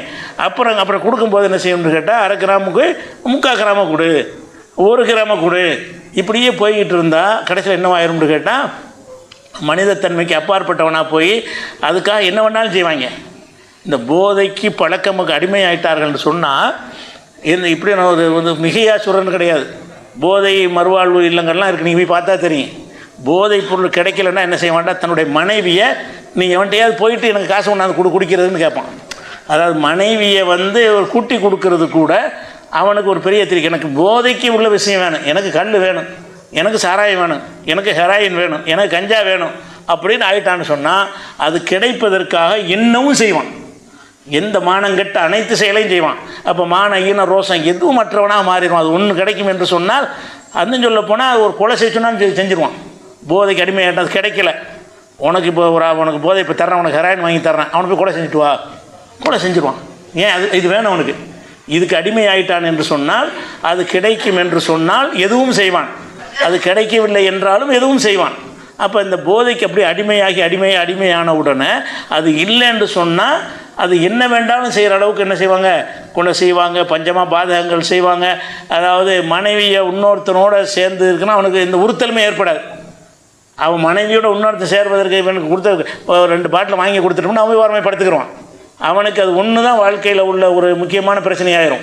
அப்போ இந்த போதைக்கு லேசாக பழக்கத்துக்கு வந்துட்டாங்கன்னு சொன்னால் ரொம்ப கேர்ஃபுல்லாக நம்ம கவனமாக கையாளணும். அவ்வளோ பெரிய டேஞ்சரான ஒரு விஷயம் இது இந்த போதைப் பொருளுங்கிறது. அப்படிப்பட்ட ஒரு விஷயங்கள்லாம் ஏற்படுது, மனநோயெல்லாம் ஏற்பட்டுரும். அது போக கிட்னி பாதிப்பு, தூக்கம் பாதிப்பு அது மாதிரி வருது. அதிகம் சாப்பிட்டா உயிரிழப்பு கூட ஏற்பட்டுரும். இப்படி ஈரல் நோய் ஏற்படும். இப்போ அதிகமாக சொல்கிறாங்க. நிறைய ஒரு லிஸ்ட்டை பார்த்தீங்கன்னா 200-300க்கு மேற்பட்ட உலக சுகாதார மையத்தில் இந்த போதைப் பொருள்களால் ஏற்படுதுன்னு சொல்கிறாங்க. இது எல்லாத்தையும் தாண்டி நீ மனிதன்கிறவன் பகுத்தறிவு கொண்டு தானே மனுஷனாக இருக்கான். அது இளந்தெரியா இல்லையா? அது ஒன்று சொல்லுங்கள். போதை எந்த வகையான போதையாக இருந்தாலும் சரி, அவன் நான் யாருங்கிறது மறந்துடுறான். சட்டை போட்டிருக்கன்னு தெரியாது, வேட்டி அவுந்து விழுதும் தெரியாது. நல்ல நாகரிகமாக இருந்த ஒருத்தன் தண்ணி அடித்தவொன்னு என்ன செய்கிறான், சாக்கடையில் விழுந்து கிடக்கிறான். ஒரு துளி சாக்கடை பட்டாலும் ஒதுங்கி ஓடக்கூடிய ஒரு மனுஷன் இந்த போதைக்கு ஆளான பிறகு என்ன செய்கிறதில்ல, அவனுக்கு சாக்கடையில் விழுந்து கிடக்கணும்னு தெரிய மாட்டேங்குது. சாக்கடையில் வேட்டிலாம் விழுந்து நிர்வாணமாக படுத்து கிடப்பான், அதுவும் அவனுக்கு தெரியாது. அப்போ இந்த அளவுக்கு ஒரு மனுஷனை திறந்தாழ்த்துன்னா அது எவ்வளோ பெரிய டேஞ்சரான ஒரு விஷயமா இருக்கு. இதுலேருந்து எவ்வளோ தூரத்தில் விலகி இருக்கேன்னு. ஆனால் முஸ்லீம்களில் சில பேர் என்ன செய்கிறாங்க, ஒரு கௌரவமான முறையில் அப்படி அந்த குடிப்பழக்கத்தை வச்சுருக்கிறாங்க. சில விசேஷ நாட்களில் போய் அது மாதிரி நம்ம நண்பரோடு சேர்ந்து இந்த குடிக்கிற பழக்கம் நிறைய பேர் இருக்குது. ஆனால் அது ஒரு அளவுக்கு மேலே என்ன செய்ய முடியாது, நம்மளை கொண்டு அதில் அடிமையாக்கிட்டால் அப்புறம் மீளவும் முடியாது. அடிமையாக்கிட்டுன்னு வைங்களேன், அதுதான் வாழ்க்கை. அது இருந்தால் தான் எல்லாமே. அது இல்லைன்னா ஒன்றும் முடியாதுங்கிற அளவில் ஆக்கிடும். அதன் பக்கம் நெருங்கக்கூட கூடாது. அந்த மதுபானத்தின் பக்கம் என்ன செய்யக்கூடாது, மதுபானத்தை அருந்துறதுங்கிறத தாண்டி அதை நெருங்கக்கூட நம்ம என்ன செய்யணும், பயப்படணும். அப்படிப்பட்ட பயங்கரமான ஒரு விளைவாக இருக்கிறது. அதை நம்ம பார்க்குறோம். அதுபோக என்ன செய்கிறான்னு கேட்டால், இந்த போதையில் இருக்கக்கூடிய நேரத்தில் நம்மளே பார்க்குறோம். அவனுக்கு 1 2 தெரியும், 1 3 தெரியும். ஒரு செங்கலை தாண்டுறதுக்கு இப்படி தாண்டுவான். இங்கே இருக்கிற செங்கலை இப்படி தாண்டுறதுக்கு பதிலாக இப்படி தூக்கி காலை வைப்பான். ஏன்னு கேட்டால் அந்த போதையில் என்ன இருக்குன்னா, இங்கேக்குள்ளே என்ன பொருள் இருக்குதோ அதையும் 3 பொருள் அவனுக்கு தெரியுது. 3 மடங்காக தெரியும், கண்ணால் பார்க்குறோம். அப்படி மாதிரிப்போம். அது மாதிரி யார் எவருங்கிற வித்தியாசம் தெரியாது. அவனுக்கு முதலாளியே போய் திட்டுவான் தண்ணி அடிச்சுட்டு. நாளைக்கு வேலை கொடுப்பானா? அது வரைக்கும் முதலாளின்னு இருப்பான். போதை தலைக்கு ஏறின என்ன செய்வானா, என்னடா நீ என்னடா அப்படின்னு போய் முதலாளி போய் கேட்பான். அவனுக்கு என்ன செய்யாது, முன்னாடி இருக்கிற யாருன்னு தெரியாது. அந்த நேரத்தில் அவன் இதெல்லாம் செய்தி, இதனால் உன்னுடைய வேலை போயிருதா இல்லையா? உன்னை எவனும் வேலைக்கு சேர்க்க மாட்டாங்க. இந்த குடிகாரன்ட்டு வந்துருச்சுன்னு சொன்னால் ஒரு நிறுவனம் நடத்தின வேலைக்கு வச்சுருப்பானா? ஒரு போதையில் ஆளாயிட்டான்னா என்னென்ன பாதிப்புலாம் ஏற்படும், அவன் லைஃபே போயிடுதா இல்லையா? இவர்களுக்கு அந்த குடிகாரர்களை எந்த நிறுவனத்தில் வேலைக்கு வச்சுக்கிற மாட்டாங்க. குடிக்கிறான்னு தெரிஞ்சிச்சுன்னா அவளை அனுப்பி விட்ருவாங்க. அவனுக்கு அந்த சம்பாத்தியம் இல்லாமல் போது பாருங்க. குடிக்கிறதுனால சம்பாத்தியம் இல்லாமல் போயிடுது. இப்போ என்னென்னு கேட்டால், அந்த இலவச அரிசி கொடுக்குறதுனால நிறைய குடும்பங்கள் ஓடிக்கிட்டு இருக்குது. 20 கிலோ அரிசி வாங்கிட்டு வந்துடுறாங்களா, சோத்துக்கு பிரச்சனை இல்லாமல் போயிடுது. அதை நிப்பாட்டினான்னு வைங்க, இவன் பொண்டாட்டியை கொலை பண்ணிட்டு என்ன செய்வான், அவன் அந்த குடிக்காத என்ன வேணாலும் செஞ்சுருவான். அந்தளவுக்கு இருக்குது நிலைமை. அதனால் அவர் இப்போ இந்த பொருளாதாரமே இல்லாத அளவுக்கு நெசிஞ்சு அவனுக்கு வருமானம் இல்லாட்டி பொண்டாட்டி இப்படி வாழ்க்கை நடத்த முடியும்? அவன் பிள்ளைகளை இப்படி படிக்க வைப்பான்? அவனே யாரும் வேலைக்கு வச்சுக்கிற மாட்டாங்க. அவனுக்கு சம்பாதிக்க இயலாது. தனிப்பட்ட முறையில் உழைக்க போனால் கூட ஒரு மூட்டை ஏற்றி இறக்கிறதுக்கு இவனுக்கு இயலாத. போதையில் இருந்தான்னு சொன்னால் ஒரு லோடு மேனாக கூட அவனுக்கு வேலை செய்ய முடியாது. அந்த போதை தெளிஞ்ச நேரத்தில் கொஞ்சம் நேரம் செய்வானே தவிர அதிகமான மற்றவர்கள் செய்கிற அளவுக்கு அதிகமாக அவனுக்கு சம்பாதிக்க இயலாது. அதிகமாக நீ சம்பாதிக்கலன்னா என்ன ஆகும், உன் மனைவிக்கு நீ சோறு போட இயலாது, உன் பிள்ளைகளுக்கு கல்வி கொடுக்க இயலாது, உன் பிள்ளைகளுக்கு மற்ற பிள்ளைகளை போன்ற வசதிகள் செஞ்சு கொடுக்க இயலாது. அப்போ நீ ஒரு குடும்பத்தையே சந்தில் நிப்பாட்டுற ஒரு விஷயத்தை ஏற்படுத்தா இல்லையா? பெரிய பயங்கரமான விஷயங்கள். ஆனால் இன்றைக்கு நம்முடைய மாணவ சமுதாயங்கள், பள்ளிக்கூடங்களில் கல்லூரிகளில் படிக்கக்கூடிய மாணவ சமுதாயங்கள் குறிவைத்து இந்த போதைக்கு ஆளாக்கப்படுறாங்க. நம்ம பிள்ளைகளை கண்காணிக்கணும். என்ன அவன்கிட்ட மாற்றம் தெரியுதா, ஒரு மாதிரியாக மயக்க நிலையில் வர்றானா அப்படி என்ன கேட்டால், பள்ளிக்கூடத்துலேயே பக்கத்துலேயே என்ன செய்கிறாங்கன்னா இந்த சாக்லேட் வகையில் அதை கொடுத்து பழக்கமாக்கி அடுத்த நாளைக்கு அது இருந்தால் தான் அவனுக்கு பையனுக்கு அது தேவைங்கிறதுக்கான வீட்டில் களவாண்டு போய் காசு கொடுத்து வாங்கிட்டு வருவாங்க. நகையை களவாண்டு கொண்டே கொடுத்துட்டு வாங்கினவங்களாம் இருக்கிறாங்க. வீட்டில் அம்மாவுடைய மூக்குத்தியை கழட்டிட்டு போய் என்ன செய்வாங்க, ஒரு சாக்லேட்டை வாங்கிட்டு வருவாங்க, செயினை கழட்டிட்டு போயிடுவாங்க. அவனுக்கு அதெல்லாம் தெரியாது, மதிப்பெல்லாம் தெரியாது. எனக்கு இப்போதைக்கு போதை வேணும். அப்போ இந்த மாதிரியாக சின்ன பிள்ளைங்களில் இது பழக்கினான்னு சொன்னால் இவனுடைய எதிர்காலம் என்னவாகும்? இதெல்லாம் அரசியல்வாதிகள் துணையோடு எல்லா பள்ளிக்கூடங்களும் நடக்கிறது. முஸ்லீம் மாணவர்களும் ஜாஸ்தியாக இதுக்கு அடிமையாக இருக்கிறாங்க. பெற்றோர்கள் அதை என்ன செய்யணும், கவனிக்கணும். நம்ம பிள்ளை வந்து நம்ம குடிக்காமல் இருக்க நினச்சிக்கிட்டு இருக்கிறோம், நம்ம கல் கடைக்கு நம்ம அனுப்ப மாட்டோம் அப்படி நினச்சிக்கிட்டு இருக்கிறோம். ஆனால் பள்ளிக்கூடங்களுக்கு அனுப்புகிறோம்ல, அங்கேயே அவனை வந்து வலை வீசி பிடிக்கிறாங்க. அப்படி நிறைய சம்பவங்கள்லாம் நடந்திருக்கிற காரணத்தினால பிள்ளைகள்கிட்ட ஏதாவது மாற்றம் வருதா, உளர்றானா, தடுமாற்றம் இருக்கா, இப்போ பார்த்தாலும் தனிமையில் இருக்கிறானா, தூங்கி வழியிறானா, அதனுடைய தாக்கங்கள் இருக்குல்ல, அதெல்லாம் கண்டறிஞ்சோம் என்று சொன்னால் போதைக்கு அடிமையாயிட்டான், ஏதோ ஒரு இருக்குன்னு சொல்லி ரகசியமாக அவனை கண்காணித்து அந்த மாதிரி இதில் விழுந்திருக்கானா என்று என்ன செய்யணும், கண்காணிக்க வேண்டிய ஒரு விஷயம் இருக்குது. அதுபோக இந்த போதையில் உள்ளவங்களை வந்து பழகிட்டாங்கன்னு வைங்களேன், மீள முடியாது. இதுக்காக என்ன செய்கிறாங்கன்னு கேட்டால் மறுவாழ்வு மையங்கள்னு வச்சுருக்கிறாங்க. போதைப் பொருளுக்குண்டு மறுவாழ்வு மையங்கள்னு நிறைய நடத்துகிறாங்க. அதாவது அன்னை தெரசாங்கிற பேரில் அவங்க நடத்துகிறாங்க. அங்கே கொண்டே விட்டீங்கன்னு சொன்னால் அதில் கொண்டே விட்டு அந்த போதையிலேருந்து அவனை சில கவுன்சிலிங்லாம் கொடுத்து மனதத்துவ நிபுணர்கள்லாம் கொண்டு வந்து போட்டு அதுக்குரிய மாத்திரை மருந்துகள்லாம் கொடுத்து அந்த போதையை வெறுக்கத்தக்க அளவில் மாற்றுறாங்க. மாற்றிட்டு வரும்போது அவனை வந்து ஒரு கிறிஸ்துவ பாதிரியார் அனுப்பி விட்றாங்க. யார், முஸ்லீமை. ஒரு முஸ்லீமை கொண்டு எங்கள் சேர்த்தியன்னு வைங்க, அவனுக்கு அந்த பைபிள் போதனை அதெல்லாம் இறக்கி விட்டு குடிபோதையிலேருந்து திருந்தி வருவான். அவன் என்ன வரவன், முஸ்லீமாக வரமாட்டான். ஏன்னு கேட்டால் அதன் மூலமாக ஒரு மத பிரச்சாரம் செய்வதற்காக வேண்டி அவங்க கிறிஸ்துவத்தில் அந்த மாதிரி வச்சு நடத்திக்கிட்டு இருக்கிறாங்க. இந்து சமுதாயத்தில் உள்ளவங்களை அது மாதிரி பொட்டு வைக்கணும், அதெல்லாம் சில கண்டிஷன்லாம் போட்டு அவனை வந்து அந்த பூஜை அது மாதிரி தியானங்கள்லாம் என்ன செய்ய முடியும் கேட்டால் போதையிலேருந்து விடுபட வைக்கும்.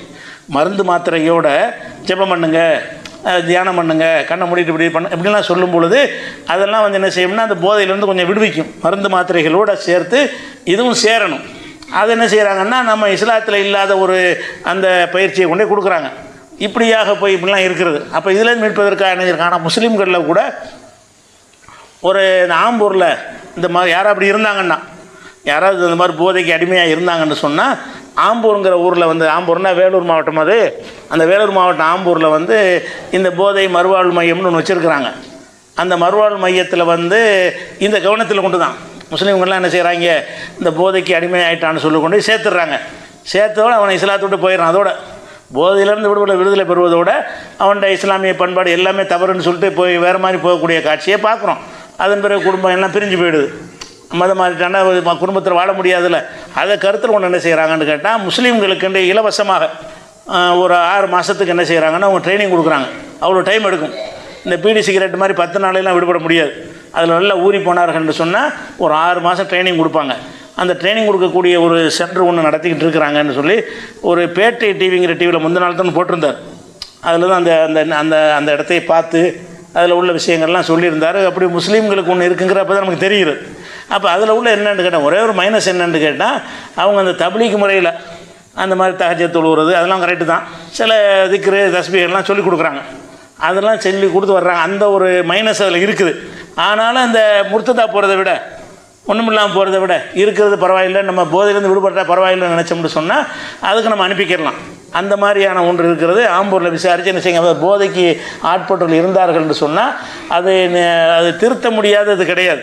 ஒரு 6 மாதத்துக்கு என்ன செய்வாங்கன்னா அதை அந்த போதைப் பொருளை வெறுக்கிறதுக்கு தகுந்த மாதிரியான மருந்து மாத்திரைகள் இருக்கிறது, அதை கொடுப்பாங்க. கவுன்சிலிங் கொடுப்பாங்க, சில தியானங்கள் கொடுப்பாங்க, சில வேலைகள் கொடுப்பாங்க. அதெல்லாம் கொடுத்து என்ன செய்வாங்கன்னா அதில் வந்து டைவர்ட் பண்ணுவாங்க. 2-3 நாளைக்கு ஒரு வெறி பிடிச்ச மாதிரி இருப்பாங்க. அதுக்கப்புறம் பழையனப்புறம் என்ன செய்யணும்னு கேட்டால் அவங்கள வந்து வெளியே தப்பிச்செல்லாம் வராமல் நல்லா ஒரு காம்பவுண்டு சோறெலாம் வச்சு நடத்திக்கிட்டு இருக்கிறாங்க. இப்படி வேறு எங்கேயாவது இருக்கான்னு எனக்கு தெரியவும் இல்லை. ஒன்று தான் இப்போ தெரிஞ்சிருக்கு.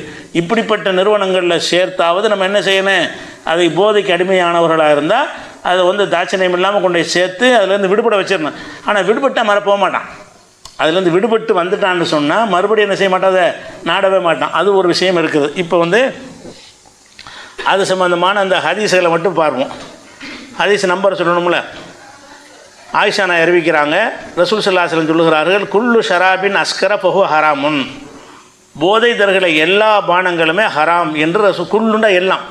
அப்போ எத்தனை வகை புதுசாக நாளைக்கு ஒன்று கண்டுபிடிப்பாங்க. இப்போ இது வரைக்கும் உலகத்தில் இருக்கிறது அல்லாமல் இன்னும் கூட புதுசாக போதைக்கு நிறைய என்ன செய்வான், மனுஷன் கண்டுபிடிப்பான். அப்படி கண்டுபிடிச்சானையானால் அது எல்லாமே ஹராம் தான். ஹதீஸை கொண்டு குரானிலிருந்து உள்ளது குறிப்பிட்ட சில பொருள்களாக இருந்தாலும் போதை தருகிற எல்லாம் ஹராம் என்கிற ஒரு செய்தி புகாரியில் 242வது ஹதீஸ்லையும் 5585வது ஹதீஸ்லையும் இருக்கிறது. அதே மாதிரி வந்து ரசூலுல்லாஹ்ட்ட வந்து கேட்குறாங்க, அந்த தேனிலிருந்து ஒரு மதுபானம் தயாரிக்கிறாங்களே, அதை குடிக்கலாமா? ஏமன் பகுதியில் இந்த மக்கள் குடிக்கிறாங்க, அதை குடிக்கலாமான்னு ரசூல்லாட்ட வந்து கேட்குறாங்க. அப்போ ரசூல்லா அதுக்கு சொன்ன பதில் என்னன்னு கேட்டால், குல்லு ஷராபின் அஸ்கர ஃபஹுவ ஹராமுன், போதை தருகிற எல்லாமே ஹராம்.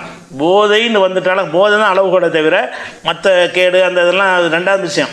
ஃபஸ்ட்டு மேட்ரு என்னென்னா போதை தருகிற எல்லாமே அது ஹராம் என்று ரசூல்லா சொன்னார்கள் என்கிற ஒரு விஷயம் புகாரில் 5586வது ஹதீஸில் இருக்கிறது. அது மாதிரி இந்த போதைப் பொருளை பொறுத்த வரைக்கும் ஹராம்னு சொன்னால் எவ்வளோ ஒன்றா ஹராமு, அதில் தான் நம்ம நிறைய பேர் தப்பு பண்ணுறாங்க. நம்ம ஆளுகள் போய் குடிக்கிறாங்கல்ல, நான் கொஞ்சம் அளவோடு குடிச்சிட்டு வந்துடுவேன் அப்படிம்பாங்க. அப்போ என்னென்னா கொஞ்சமாக குடித்தா தப்புலன்னு தொடங்கியிருக்கிறாங்க. அதை நிறைய குடிக்கிறது தான் தப்பு, கொஞ்சமாக குடித்தா தப்புலன்னு தொடங்கியிருக்கிறாங்க. ஆனால் இஸ்லாம் என்ன செய்ய, வாசல் அடைக்கிற மாதிரி மாஸ்கர கசீருஹு ஃபகலீலு ஹராம், எந்த பொருளை அதிகமாக சாப்பிட்டால் போதை ஏற்படுத்துமோ அதை குறைவாக சாப்பிடுவதும் ஹராம். உனக்கு போதை ஏற்படாது. 1 லிட்டர் குடித்தா தான் உனக்கு போதை வருமா? 50 மில்லி குடிக்கிறதும் ஹராம் தான். 50 மில்லிக்கு போதை வராது. ஆனால் 1 லிட்டர் குடித்தா வரும்ன்றிருக்கா? அப்போ அதிகமாக சாப்பிட்டால் எதில் போதை வருமோ அதில் குறைவாக சாப்பிடுவதும் ஹராம் என்று ரசூலுல்லாஹ் சொல்லிட்டாங்க. அப்போ இந்த போதைப் பொருளில் வந்து நம்மளை எப்படி சைத்தான் எடுத்துகிட்டு போவான், ரொம்ப குடித்தாலும் போதை வரும், நம்ம போதை வராத அளவுக்கு நம்ம கண்ட்ரோல் பண்ணிக்கிறோம். ஸோ ஒரு 100 மில்லி குடிச்சிக்கிறோம், ஒரு 50 மில்லி குடிச்சிக்கிறோம், ரெண்டு பொட்டனை கஞ்சா குடிப்போம் அப்படின்னு நம்ம கண்ட்ரோல் பண்ணிக்க நினைக்கிறான்ல. அப்படி நினைப்பானேயானால் அதுவும் ஹராம தான் அவன் செய்கிறான். எல்லா இடத்துலையும் குற்றவாளி தான். கொஞ்சம் நான் போதை வராத அளவு குடித்தேன்னு சொல்ல முடியாது. போதை வராத அளவு குடித்தாலும் அது போதை தரக்கூடிய தண்ணி குடிக்கிறேன், நாளைக்கு அது கொண்டு போய் சேர்த்துணும் அப்படித்தான் எல்லாருமே சொல்கிறாங்க. அதுக்கு நீ பழகிட்டாயானால் என்னவாயிரேன், நாளைக்கு வந்து அது பத்தாதுன்னு சொல்லும், உடம்பு சொல்லும். நாளுக்கு நாள் கொஞ்சம் கொஞ்சமாக நீ அதிகரிக்க வேண்டிய நிலைமை ஏற்படுறதுனால வந்து அதில் முழுசாக தள்ளிடுங்கிறதுனால இஸ்லாம் என்ன பண்ணுதுன்னு கேட்டால், மா அஸ்கர கசீருஹு ஃபகலீலு ஹராம், இது ரசூலுல்லாஹ் சொன்னதாக நசையில் அபுதாவுதில் வரக்கூடிய ஆதாரப்பூர்வமான ஹதீஸில் இருக்கிறது. அதே மாதிரி வந்து நமக்கு எச்சரிக்கிறாங்க ரசூலுல்லாஹ், ஒரு காலம் வரும் இந்த மதுபானத்தை வந்து வேறு ஒரு பேரை பயன்படுத்தி கொண்டு என்ன செய்வாங்க, ஹலாலாக்குவாங்க. இப்போ நவீனமாக சில இதில் பீர்லாம் குடிக்கலாங்கிறாங்க. இப்போ என்ன செய்கிறாங்க, பீர் குடிச்சிக்கலாம், பீர் குடிக்கலாம் தான். பீருங்கிறது பார்லியிலேருந்து எடுக்கிறதா, பார்லியிலேருந்து எடுப்பாங்க. பார்லியா இஞ்சியா? பார்லி அரிசியிலேருந்து எடுக்கக்கூடிய பொருள் தான் அது. பார்லி ரொம்ப நல்ல சத்தான ஒரு உணவு தான். பார்லி அரிசியில் கஞ்சியோ மற்ற ஏதோ குடிச்சிங்கன்னு சொன்னால் அது நல்லது தான். ஆனால் பார்லியிலேருந்து வந்து பீருன்னு தயாரிக்கிறது போதைக்கு தானே தயாரிக்கிறான். எல்லா பொருளுமே நல்லதுலேருந்து தானே வருது. இந்த கம்புருன்னு சொல்கிறோமே, இப்போ கல்லுங்கிறமே அதே 17 தானே, பனை மரத்துலேருந்து வர்றது தானே. அதில் என்ன இருக்குன்னு கேட்டால் போதை வந்துடுதுன்னு பார்த்தீங்கன்னு சொன்னால் அது பீருங்கிற பேரில் இருந்தாலும் என்ன அரபு நாட்டில் என்ன செய்கிறாங்கன்னா பீர் அனுமதிச்சிருக்கிறாங்க. அவங்க என்ன செய்கிறாங்கன்னா அந்த போதை வராத அளவுக்கு அந்த பேர் தான் பீரை தவிர அது போதை தராது. அதில் அந்த ஆல்கஹால் ஃப்ரீ ஃப்ரம் ஆல்கஹால்னு போட்டிருப்பாங்க பார்த்தீங்கன்னா. இதில் ஆல்கஹால் உண்டாவதற்கு முந்தின ஒரு நிலையில் உள்ளது, அதனால் அப்படி அனுமதிக்கிறோன்னு சொல்லி சவுதி அரேபியா உள்பட பல நாடுகளில் பீர் கிடைக்கும். அந்த பீரை நீங்கள் சாப்பிட்லாம். ஏன் சாப்பிட்லான்னு கேட்டால் அந்த பேர் தான் பீரை தவிர அதில் என்ன இருக்காது, போதை இருக்காது. அந்த பார்லியில் தயாரிக்கிறதுனால என்ன செய்யலாம், பீருன்னு பேர் வச்சுக்கிட்டான். அதில் வந்து அந்த சத்தான பானமாக மட்டும் அது இருக்குமே தவிர அதுக்கு குறிப்பிட்ட காலம் கடந்து தானே போதை வரும். போதை வருவதற்கு சில நாள் எடுக்கணும். அதுக்கு முந்தின நிலையில் என்ன செஞ்சுருவாங்கன்னா எடுத்துருவாங்க. அது அந்த மாதிரி பீர்களும் இருக்குது. அப்போ பீரில் வந்துக்கிட்டு அதை காரணம் காட்டிக்கிட்டு நம்ம இந்த பீர் நம்ம நாட்டில் விற்கிற பீர்லாம் குடிச்சிடக்கூடாது. இப்போ சவுதியிலலாம் பீர் குடிக்கிறாங்கன்னா சவுதியில் உள்ள பீர் என்னது, அவர் ரசூலுல்லாஹ் குடித்தாங்கல்ல, பேரிச்சம்பழத்தை ஊற வச்சு 3 நாளைக்கு குடித்தாங்கல்ல, அந்த மாதிரி உள்ளது. பேரிச்சம்பழத்தை தண்ணியில் ஊற வைப்பாங்க, முதல் நாளும் குடிப்பாங்க, 2ஆவது நாளும் குடிப்பாங்க, 3ஆவது நாளும் குடிப்பாங்க, 4ஆவது நாள் ஊற்றிடுவாங்கல்ல. அப்போ அந்த 3 நாள் உள்ளது வரைக்கும் உள்ளது போதை கிடையாது. 4-5 நாள் ஆன பிறகு போதைப் பொருள் ஆயிடுது. அப்போ போதைப் பொருள் ஆகிறதுக்கு முந்தின ஸ்டேஜில் இருக்கும் என்று சொன்னால் அது ஹராம் ஆகாது. ரசூலுல்லாஹ் இது மாதிரி அறிஞ்சு அவங்க சாப்பிட்டு இருக்கிறாங்க அந்த காரணத்தினால. அதனால் அப்படி அது இல்லாமல் என்ன செய்கிறாங்கன்னா நிறைய புதுசான பொருள்கள் வச்சு கல் சாராயம் நாங்கள் நவீனமாக இது தானே குடிக்கிறோம், ஒயின் குடிக்கிறோம். ஒயின்னா திராட்சை தானே, திராட்சை ரசம் குடிக்கிறோம். சில மதங்களில் அது வந்து குடிக்கணும்னு சட்டம் இருக்குது. அது இயேசுடைய ரத்தம் கண்டிப்பாக குடிக்கணும்னு சொல்லி அதுக்குன்னு ஒரு பண்டிகை அன்றைக்கி என்ன செய்யணும், கண்டிப்பாக ஒயின் குடிச்சு ஆகணும் அப்படிங்கிற மாதிரி எல்லாம் சட்டம் வச்சுருக்காங்க. ஒயினுங்கிறது ஒரு புனித ஒரு பொருள், பறக்கத்தான பொருள் வச்சுருப்போம்ல, அந்த மாதிரி என்ன செய்கிறாங்கன்னா ஒயினுக்கு முக்கியத்துவம் கொடுக்கக்கூடிய ஒரு மதங்கள்லாம் இருக்குது. அதை எடுத்து தான் புரோட்டஸ்டண்ட்டாக உண்டானாங்க, அந்த ஒயினுக்கு முக்கியத்துவம் கொடுக்குற ஒரு காரணத்தினால. அப்போ அந்த மாதிரி எல்லாம் இருக்கிறதுனால இந்த ஒயினுங்கிறது சாப்பிட்லாங்கிற மாதிரி சொல்லுவாங்க. ஒயினாக இருந்தாலும் ஒயினா அது போதை வருதா இல்லையா, அது என்ன நீ பேரை வேணாலும் சொல்லிட்டு போய், எத்தனை வகையான பேரை வேணாலும் சொல்லிக்க, அதில் போதை வரும் என்று சொன்னால் அதை தயாரிக்கிறத பொறுத்து, முறையை பொறுத்து பேர் வைப்பானுங்களே தவிர எல்லாமே போதைப் பொருள் தான். எதுலேருந்து தயாரிக்கிறது, எத்தனை நாளில் தயாரிக்கிறது, அந்த மாதிரி உள்ளதை வச்சுக்கிட்டு தான் அதை பேரை உண்டாக்குறாங்க. அப்போ ரசூலுல்லாஹ் சொல்கிறாங்க ஒரு காலம் வரும் இல்லை எஸ்ரபண்ண நாசுமின் உம்மத்தி அல் ஹம்ர, எனது சமுதாயத்தில் உள்ளவர்களே மதுபானத்தை அருந்துவார்கள். யுசம்மூனஹா பி கைரி இஸ்மிஹா, வேறு பேரை சுட்டி கொண்டு அருந்துவார்கள், மதுன்னு சொல்ல மாட்டார்கள், அதுக்கு வேறு ஒரு பேரை வைத்துக் கொள்வார்கள் அப்படின்னு ரசூல் ஸல்லல்லாஹு அலைஹி வஸல்லம் எச்சரிச்சிருக்கிறார்கள். அந்த மாதிரி இருக்கனால ரொம்ப கவனமாக என்ன செய்யணும் இருக்கணும். அதே மாதிரி யார் தைலம்ங்கிற ஒருத்தர், அவர் ரசூல்லாட்ட வர்றார், அல்லாஹ்வுடைய தூதரை, நாங்கள் கடுமையான உடல் உழைப்பு செய்யக்கூடிய மக்களாக இருக்கிறோம், அதில் கோதுமையிலேருந்து ஒரு மதுபானத்தை தயாரிக்கிறாங்க ஏமன் பகுதியில் கோதுமையில் இருந்து ஒரு மதுபானம் தயாரிக்கிறாங்க, அதை குடித்தோம்னு சொன்னால் அந்த வேலை வெட்டி செய்வதற்கு நல்லா வலுவாக இருக்குது, உடம்புக்கு திடகாத்திரமாக இருக்குது, அதை நாங்கள் அருந்தலாமா? குளிருக்கு இதமாக இருக்கிறது, குளிர்காலத்தில் அதை குடித்தோம்னு சொன்னால் அந்த குளிரை போக்கக்கூடியதுக்கான காப்பிலாம் குடிப்போம்ல, அந்த மாதிரி அவங்க அதை குடிப்பாங்க போல இருக்குது. குளிர் நேரத்தில் குளிரை போக்குவதற்காக வேண்டி அந்த கோதுமையிலிருந்து ஒரு பானத்தை தயாரிக்கிறாங்க. அப்போ இதை நாங்கள் குடிக்கிறோம் அப்படின்னு கேட்குறாங்க. யமனுக்கு போகிறோம், ஏமன்கிற பகுதிக்கு போகிறோம், அங்கே வேலை வெட்டி செய்கிறதுக்காக வேண்டி குடிக்கிறதுக்கு ஒரு பானம் வச்சுருக்கிறாங்க, அது கோதுமையில் தயாரிக்கப்படுற ஒரு பானம், அதை குடித்தா எங்களுக்கு உடம்புக்கும் கொஞ்சம் வலுவாக இருக்கிறது, குளிர்லேருந்து கொஞ்சம் அது காப்பாற்றுகிறது, அதை நாங்கள் குடிக்கலாமான்னு ரசூல்லாட்ட கேட்குறாங்க. ரசூல்லா எதிர்கேள்வி என்ன கேட்குறாங்கன்னா, ஹல் யுஸ்கிரும், அது போதை தர்மா இல்லையா? அவர் அதுக்கு பதில் சொல்லுங்கிறாங்க, அது சக்தி இருக்குது, அதெல்லாம் பேசல, போதை தர்மா அப்படின்னு கேட்குறாங்க. அப்போ இவர் சொல்கிறார், ஆமாம் போதை தரும் அப்படின்னோடனே ஃபஜ்தனி புஹு, அப்போ தவிர்த்து கொள்ளுங்கள். போதை தரும் என்றால் அது உடல் வலு வந்தாலும் சரி, உனக்கு குளிருக்கு இதமாக இருந்தாலும் சரி, அந்த பேச்சுக்கு இடம் கிடையாது, தவிர்த்து கொள்ளுங்கள் அப்படின்னோடனே இவர் இந்த கேள்வி கேட்ட சகாபி சொல்கிறார், அந்த மக்கள் எவ்வளோ சொன்னாலும் கேட்க மாட்டேங்கிறாங்களே, அதுக்கு பழகிட்டாங்க, விட மாட்டேங்கிறாங்க, நான் என்ன செய்கிறேன்? இப்போ இன்னும் நாச கைரு தாரிக்கி, மக்கள் அதை விடமாட்டேன் என்கிறார்கள், என்ன செய்வது அப்படின்ற உடனே அப்போ ரசூல்லா சொல்கிறாங்க, இப்போ இல்லம் எத்துருகும் காத்திருகும், அப்படி விடலைன்னு சொன்னால் பலப்பிரயோகம் பண்ணி யுத்தம் செய்யுங்க, அவங்களோட நிப்பாட்ட சொல்லுங்கள், அது அந்த போதையிலேருந்து விடுபட முடியலன்னு சொல்வார்களே, ஆனால் விடுபடுறியா இல்லையா அப்படின்னு சொல்லி பலப்பிரயோகம் பண்ணி அவங்கள விட வைங்கன்னு சொல்லி ரசூல்லா சொன்னாங்கங்கிற ஒரு செய்தி. இந்த செய்தி அபூதாவுதில், முஸ்னது அஹமதில், தபரானியுடைய மோஜமுல் கபீர் என்ற நூலெல்லாம் வருகிறது. அப்போ அந்த பொருளில் எவ்வளோ நன்மை இருக்குன்னு சொன்னால் கூட ரசூல்லா ஒத்துக்கிற மாட்டேங்கிறாங்க.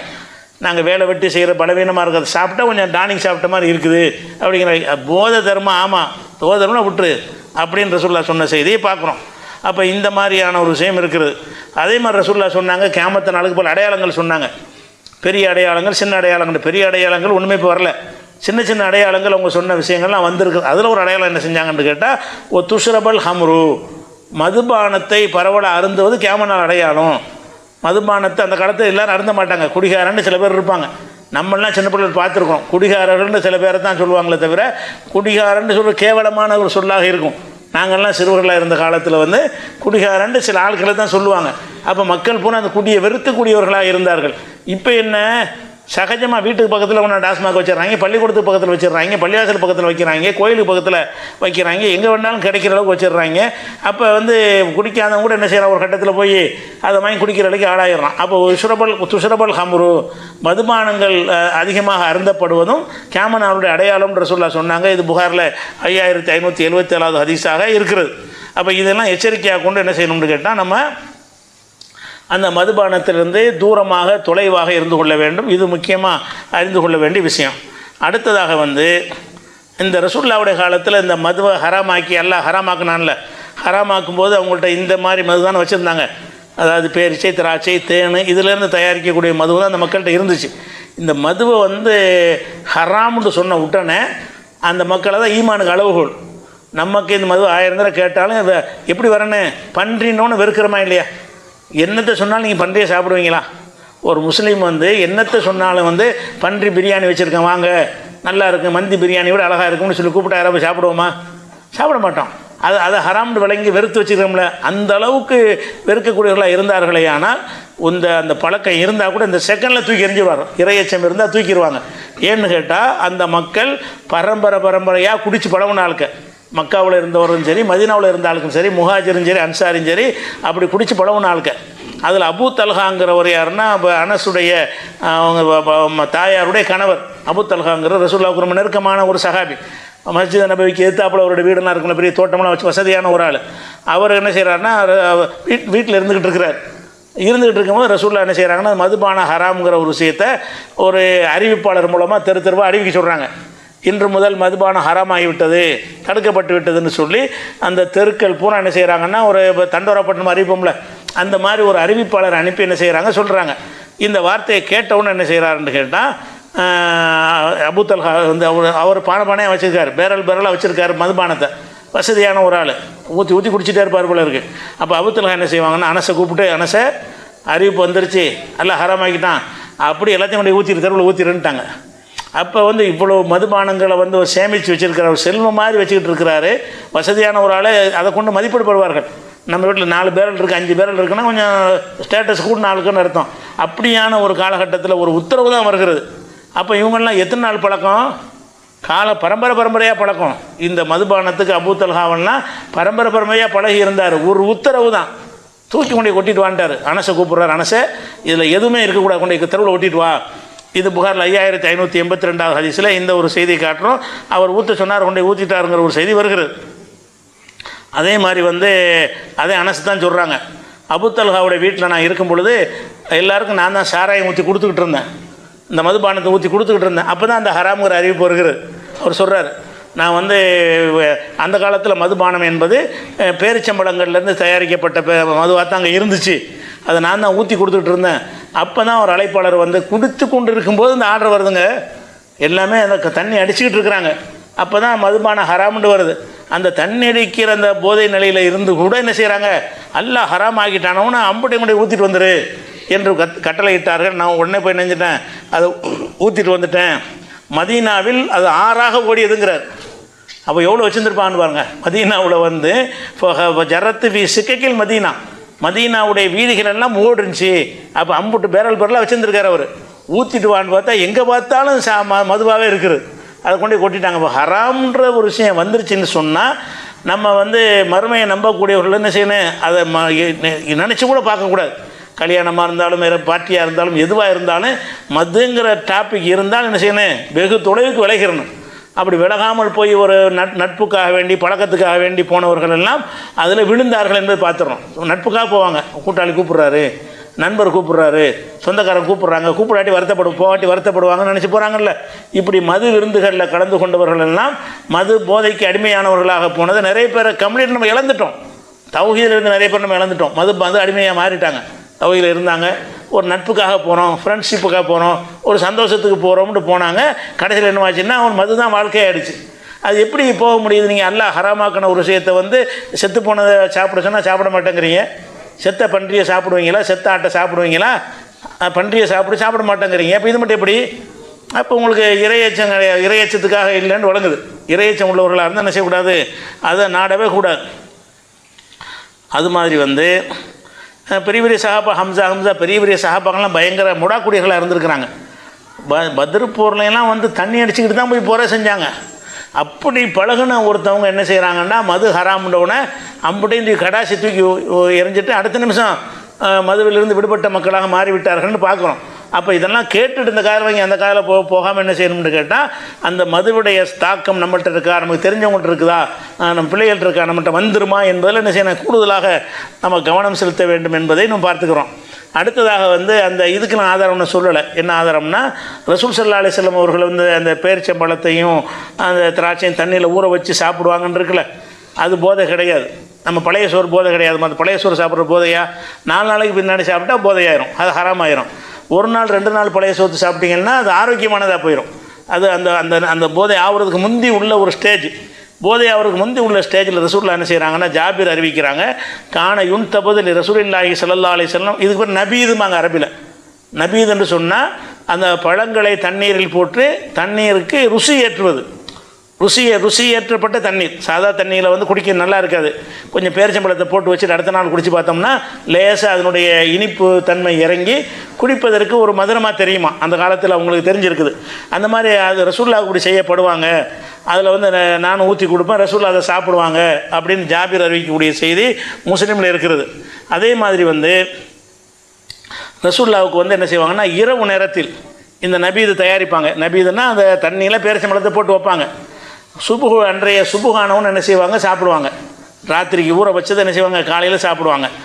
லைலத்தல்லத்தி தஜீவு, அடுத்து வரக்கூடிய இரவு இருக்குல்ல, அந்த இரவுலையும் சாப்பிடுவாங்க.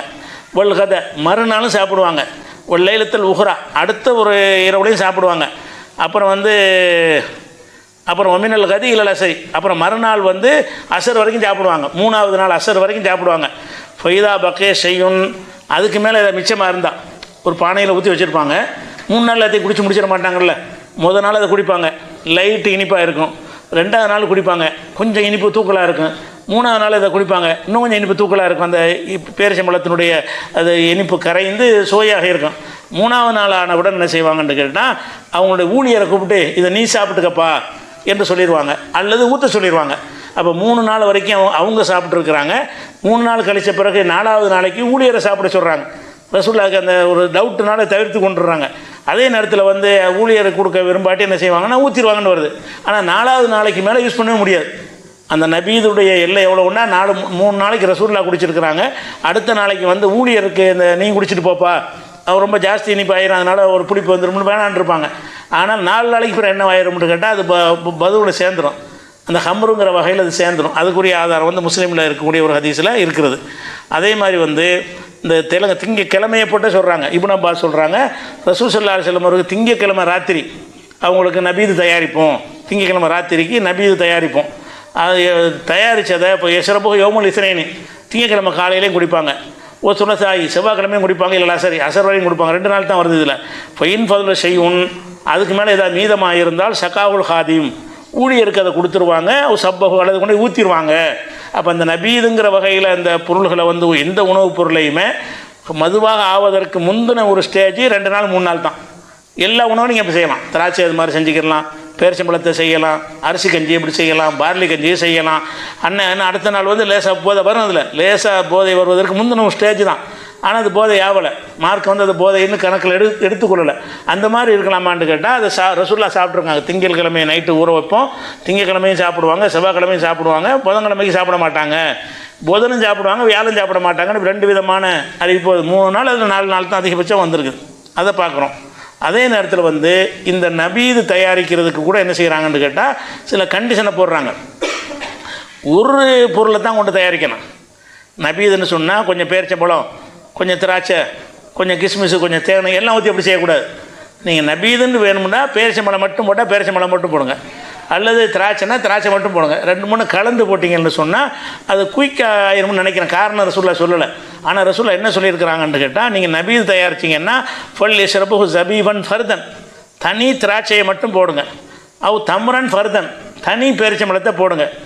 புஸ்ரன் ஃபர்தன், புஸ்ரன் செங்காய், பேரிச்சம்பழத்தில் செங்காய் இருக்கும்ல, அந்த செங்காய் மாதிரி உள்ள தனியாக போடுங்க. எல்லாம் கலந்து போடாதீங்க. கலந்து போட்டு அந்த நபீது தயாரிக்கக்கூடாது. அப்போ கலந்து போடுவதனால அது விரைந்து போதை அடையக்கூடிய நிலை வருமானு என்ன தெரியல, எதுக்கு தடுத்துருக்குறாங்க. அந்த பொருள்களை நம்ம ஊற வச்சு சாப்பிட்றதா இருந்தால் அரிசி மட்டும் போட்டு செஞ்சுக்கிடலாம். அரிசி இது கோதுமை 4-5 பொருளை போட்டு என்ன செய்யக்கூடாது, அது மாதிரி இதை ஊற வச்சு 2வது நாள் 3வது நாள் சாப்பிட்றது கூடாது என்று இது முஸ்லீமில் வரக்கூடிய ஹதீஸ்லேருந்து அறிந்து கொள்கிறோம். இதே விஷயம் அவ்வளோதான். இதெல்லாம் நபீதுடைய சட்டம். ரசூல் ஸல்லல்லாஹு அலைஹி வஸல்லம் காலத்தில் போதைப் பொருளையும் தடுத்தாங்க, நபீதை அனுமதிச்சாங்க. நபீது நிலையில் உள்ளதை நம்ம சாப்பிட்டுக்கலாம். அடுத்தது என்னென்னு கேட்டால்,